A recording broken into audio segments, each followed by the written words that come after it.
Hello guys and welcome back to my channel. Today I'm very excited as I'll be reviewing one of the newer Hammond collection releases, being the Mutadon, where when they announced this I was one of the few people that was actually excited for this because I actually liked the Mutadon design. So when they announced it, of course I'll get excited.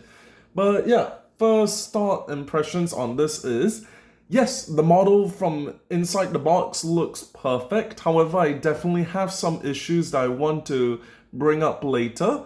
And yeah, I'll definitely get into that later on. But other than that, the box is the classic Hammond collection type box where it looks like a cargo container. You got an image of the Mutadon True FX, which also I have an issue with, which I'll get into another video another day.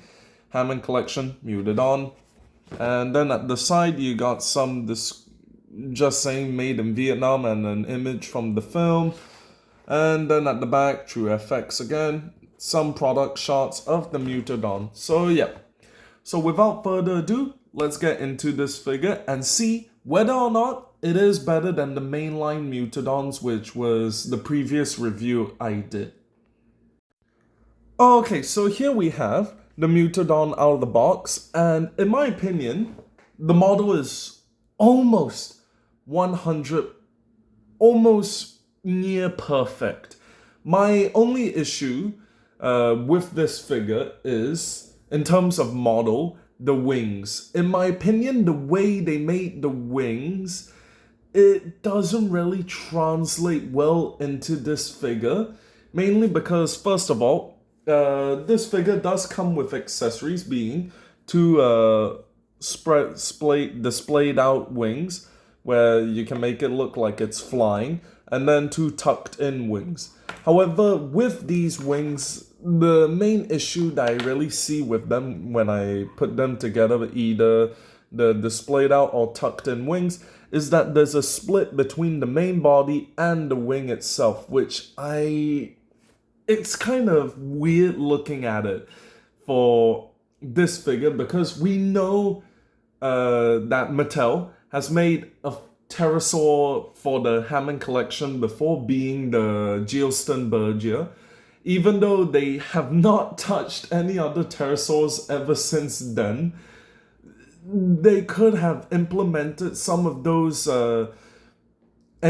some of the engineering they put into that figure into this, where I don't think these wings were really necessary. If they made it into like a bendy wire arm or fabric, this part is fabric, I think they could have just made it into one piece entirely and didn't need to split it off into two.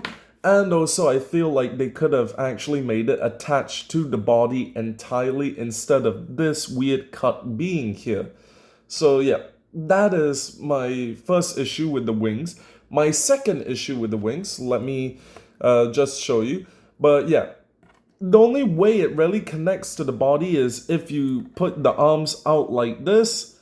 It kind of connects, but still, most people would display it like this. So my second issue is, I feel like this isn't big enough.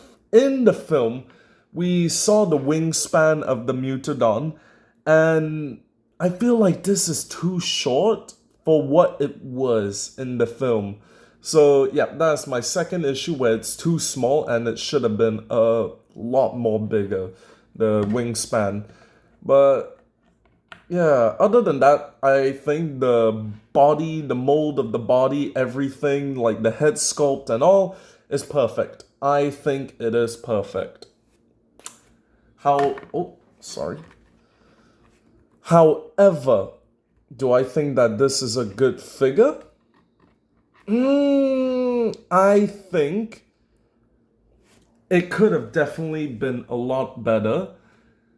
And this figure could have been a solid, in my opinion, 8 out of 10 if it wasn't for one thing: the paint job on this figure, which I don't like at all. The paint job on this figure looks nothing like the one from the movie at all. I'm gonna put I don't know where, a shot of the Mutadon here from either the movie or Jurassic World Evolution Tree, where both of those they use the actual models from the film and color scheme from the film.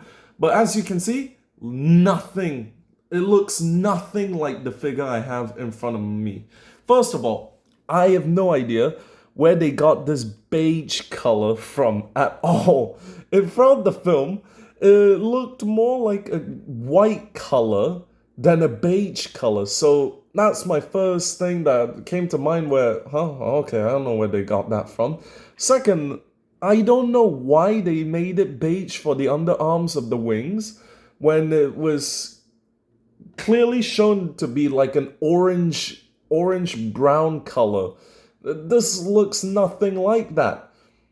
So yeah, those two are the big issues with the paint job I have. Then carrying onwards, Mattel needs to stop this. This is an adult collector's line, yes, even though it's advertised for 8 and up. The claws aren't painted at all. Not on the foot only, but on the fingers also, they're not painted. I feel like they were very lazy when it came to making the figure. The model is almost near perfect, but after that they just said, screw it, let's just paint it however we feel makes it look good. And then once they're done, they didn't even check the film to see if it's accurate, and then like that, done. And let's ship it out to people. I think this was very upsetting when I got it in hand, because I was hoping that when they first announced this figure, I knew that the color scheme was completely off, but I was hoping they would do an Hammond collection Allosaurus situation where the paint job they showed off on the prototype is completely different from the final release. So yeah, this was very underwhelming, needless to say. But one thing that isn't really underwhelming, the articulation. The articulation's okay. I mean, you can make it look up that high, make it look down that far, and you can also make it look left and right. And the jaw, you can also... Oh, Christ, hold on.